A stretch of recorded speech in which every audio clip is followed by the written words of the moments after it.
நாம வேண்டுகின்ற வேண்டுதல்கள் அனைத்தையும் நிறைவேற்றி தரக்கூடிய ஒரு சக்தி வாய்ந்த வழிபாடுனா அது ஆடிப்போற வழிபாடு தான். குறிப்பா குழந்தைக்காகவும் திருமணத்திற்காகவும் காத்து கொண்டிருப்பவர்களுக்கு ஆடிப்போற வழிபாடு பண்ணினாங்க அப்படின்னா அடுத்த வருஷத்துக்குள்ள நிச்சயமா நிறைவேறும் அப்படிங்கிறது நிறைய பலன் பெற்ற பக்தர்களினுடைய நம்பிக்கை. இன்னைக்கு இந்த வீடியோல ஆடிப்போற வழிபாடு எப்படி செய்யணும், ஆடிப்போறத்தினுடைய சிறப்பு என்ன அப்படிங்கிறது அத்தனையும் விரிவா பார்க்கலாம். வீடியோவை ஸ்கிப் பண்ணாம முழுமையா பாருங்க. புராணங்களில் மறைந்திருக்கும் பேருண்மைகளையும் ஆன்மீக ரகசியங்கள் மந்திரங்களையும் உங்களோடு பகிர்ந்து கொள்ள வந்திருப்பது உங்கள் விஜி காயத்ரி. இந்த வருஷம் ஆடிப்பூரம் ஆகஸ்ட் மாதம் 14ஆம் தேதி அம்பாளுக்கும் மகாலட்சுமி தாயாருக்கும் உகந்த வெள்ளிக்கிழமையிலேயே வர்றது இன்னும் சிறப்பு அப்படின்னு சொல்லலாம். ஆடி மாசத்துல வர்ற பூரம் நட்சத்திர நாளைத்தான் நாமெல்லாம் ஆடிப்பூர திருநாளா விமரிசையா கொண்டாடிக்கிட்டு வர்றோம். சைவம் வைணவம்னு 2 கோவில்கள்லையுமே இந்த ஆடிப்பூர திருவிழா மிக மிக விமரிசையாக கொண்டாடப்படுவது அப்படிங்கிறது வழக்கம். எல்லா மாசத்துலயும் தான் பூர நட்சத்திரம் வருது, ஏன் இந்த ஆடி மாசத்துல வர்ற பூரம் நட்சத்திரத்தை மட்டும் இவ்வளவு விமரிசையா கொண்டாடுறாங்க அப்படின்னு கேட்டா, மற்ற நாட்கள்ல எல்லாம் நாம தான் கோவிலுக்கு போய் அம்பாளை தேடி போய் என்னோட குறைய தீக்கணும், என்னோட கஷ்டத்தை தீக்கணும்னு அம்பாளினுடைய அருளை வேண்டி வழிபாடு செய்வோம். ஆனா இந்த ஆடிப்பூர திருநாள்ல பக்தர்களுக்கு அருள் புரியறதுக்காகவே அம்பாளே பூமிக்கு தேடி வரும் நாளாக இந்த ஆடிப்பூர திருநாள் சொல்லப்படுகின்றது. அதோட இந்த ஆடிப்பூர திருநாள்ல தான் அம்பாளினுடைய அனைத்து வடிவங்களிலுமே அன்னை பராசக்தியினுடைய தெய்வீக சக்தியை முழுவதுமாக குடிகொண்டிருக்கும் திருநாளாக இந்த நாள் கருதப்படுகின்றது. இதனாலதான் இந்த ஆடிப்பூர திருநாளுக்கு இவ்வளவு சக்தி அப்படின்னு பெரியவங்க சொல்றாங்க. நினைத்ததை நிறைவேற்றும் ஆடிப்பூரம் அப்படின்னு கூட பெரியவங்க சொல்லுவாங்க. பொதுவா ஆடி மாதத்துல குழந்தை பிறந்தா குடும்பத்துக்கு ஆகாதுன்னு கிராமங்கள்ல எல்லாம் சொல்வாங்க இல்லையா? ஆனா பூமாதேவியின் மறு உருவமாகவும் மகாலட்சுமியின் அம்சமாகவும் கருதப்படுகின்ற 12 ஆழ்வார்களில் ஒரே பெண் ஆழ்வாராக விளங்குகின்ற ஆண்டாள் நாச்சியார் அவதாரம் பண்ணினது இந்த ஆடி மாதம் பூரம் நட்சத்திரத்துலதான் அப்படின்னு புராணங்கள்லயே சொல்லியிருக்கு இல்லையா? காக்கும் கடவுளான திருமாலே ஆண்டாள் சூடி கொடுத்த மாலையைத்தான் சூடுவேன் என்று சொல்லி ஆண்டாள் சூடிய மாலையை ஏற்றுக்கொண்டதோட மட்டும் இல்லாம அவரையே தன்னுடைய திருவடிகளில் விரும்பி ஏற்றுக்கொண்டார் என்றால் ஆண்டாள் மீது அரங்கனுக்கும் எத்தனை பிரியம் இருக்க வேண்டும். அரங்கனே விரும்பி ஏற்றுக்கொண்டார் அப்படின்னா ஆண்டாளுக்கும் திருமால் மீது எவ்வளவு காதலும் பக்தியும் இருக்க வேண்டும்னு நினைச்சு பாருங்க.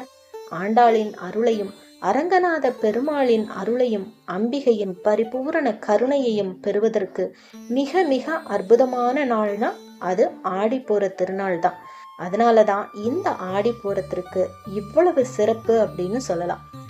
ஆடிப்பூரத்துல அவதாரம் பண்ணின ஆண்டாள் எப்படி தான் விரும்பியபடி அரங்கனையே கணவனாக அடைந்தாளோ அந்த கண்ணனைத்தான் நான் காதலிக்கிறேன், அவனையே கணவனாக அடைவேன்னு மனசுல முழு பக்தியோட வழிபாடு பண்ணினா இல்லையா?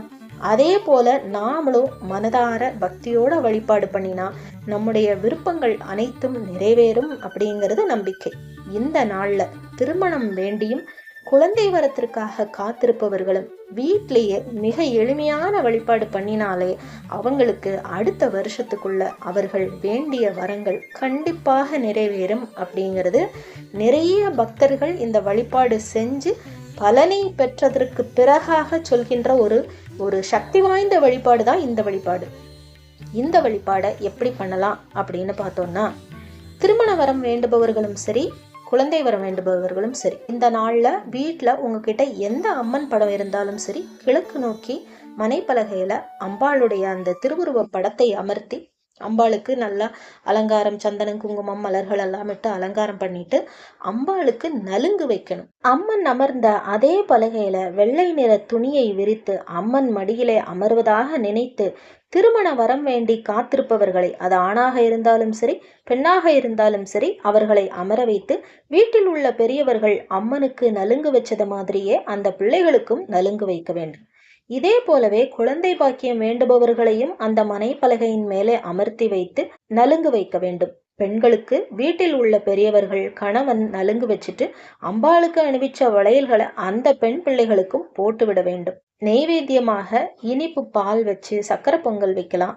குழந்தை பாக்கியம் வேணும் அப்படிங்கிறவங்களுக்கு கலவை சாதமும், திருமண வரம் வேண்டுபவர்கள் கல்யாண விருந்து சாதமும் கூட அம்மனுக்கு தலைவாழை இலையிலே படையல் வச்சு வழிபாடு பண்ணலாம். அப்புறமா மறுபடியும் பூஜை அறைக்கு போயிட்டு இதே போல அடுத்த வருடத்திற்குள்ளாக எனக்கும் நலுங்கு வைக்கின்ற பாக்கியம் கிடைக்க வேண்டும்னு மனசார வேண்டிக்கணும். வழிபாடு செய்வதற்கு உகந்த நேரம் அப்படின்னா காலையில 9:15 மணியிலிருந்து 10:15 மணி வரைக்குமே நல்ல நேரம்.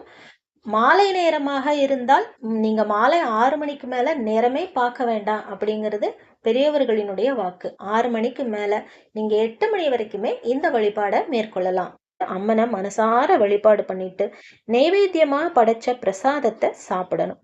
பக்கத்துல இருக்கிற கோவிலுக்கு போய் அம்பாள் கிட்ட வளகாப்புக்கு அந்த வளையல் வாங்கி கொடுக்கலாம். கோவிலுக்கு வருபவர்களுக்கு வளையல், மஞ்சள் கயிறு இதெல்லாம் தானமா கொடுக்கலாம். இந்த முறையில நாம வழிபாடு பண்ணினோம் அப்படின்னா திருமண வரம், குழந்தை வரம் இரண்டுமே அடுத்த வருடத்திற்குள்ளாக நிச்சயம் நிறைவேறும் அப்படிங்கிறது நம்பிக்கை. இந்த 2 வேண்டுதல்கள் அப்படின்னு மட்டும் இல்லாம நீங்க என்ன வேண்டுதல் வைக்கிறீங்களோ, தொழில் முன்னேறணும், நம்ம குடும்பம் முன்னேறணும், வீட்டில் இருக்கிற குழந்தைங்க நல்லா படிக்கணும், நிலைத்த செல்வம் வேணும் அப்படின்னு நினைக்கிறவங்களும் சரி, அம்பாளையும் ஆண்டாளையும் நீங்க மனப்பூர்வமா வழிபாடு பண்ணினீங்க அப்படின்னா கண்டிப்பாக உங்களுடைய வேண்டுதல் நிறைவேறும். ஆடிப்பூர திருநாளிலே அம்பாளினுடைய அனைத்து வடிவங்களின் சக்தியும் நிறைந்திருக்கின்ற இந்த நாளிலே நீங்க என்ன வேண்டுதல்களை வைத்தாலும் அம்பாள் கண்டிப்பாக நிறைவேற்றுவாள். அதே போல ஆண்டாளினுடைய கருணையால் நிலைத்த செல்வமும் உங்களுக்கு கிடைக்கும் அப்படிங்கிறதுல எந்த ஒரு மாற்று கருத்தும் வேண்டாம். வழிபாட்டின் போது நீங்க என்ன மந்திரங்கள் சொல்லலாம் அப்படின்னா, அம்பாளுக்கு லலிதா சகசரநாமம், அபிராமி அந்தாதி, காமாட்சி அம்மன் விருத்தம் இந்த மந்திரங்களை எல்லாம் சொல்லலாம். அதே போல ஆண்டாளுக்கு ஆண்டாளே திருவாய் மலர்ந்து அருளிய பூலோகத்திற்கு வந்து பிறந்து மகாலட்சுமியே தன்னுடைய திருவாய் மலர்ந்து சொல்லிய அந்த திருப்பாவைய பாடி வழிபாடு பண்ணினீங்கன்னா அதற்கு நிகர் எதுவுமே இல்லை. அவரே திருவாய் மலர்ந்து சொல்லியிருக்காரு. இந்த 30 பாடல்களையும் நீங்க பாடினீங்கன்னா நீங்க எங்க இருந்தாலும் அம்பாளினுடைய திருவருள் பெற்று இன்பமாக இருப்பீர்கள்னு அவரே சொல்லியிருக்கார். அதனால நிலைத்த செல்வம் உங்களுக்கு எப்பொழுதுமே கிடைக்கும் அப்படிங்கிறதுலயும் மாற்று கருத்து வேண்டாம். தூய்மையான மனதோட பக்தி செய்யணும் அப்படிங்கிறது தான் ஒரே நியமம். இந்த நாளை தவற விடாதீங்க. அம்பாளினுடைய கருணையையும் ஆண்டாளினுடைய கருணையையும் பெற்று வாழ்விலே வளமாக வாழலாம். இந்த பதிவு உங்க எல்லோருக்குமே உபயோகமா இருந்திருக்கும். உங்களுக்கு பிடிச்சிருந்ததுன்னா லைக் பண்ணுங்க, ரொம்ப பிடிச்சிருந்ததுன்னா ஹைப் பண்ண மறக்காதீங்க. மீண்டும் ஒரு நல்ல பதிவிலே சந்திக்கின்றேன். நன்றி, வணக்கம்.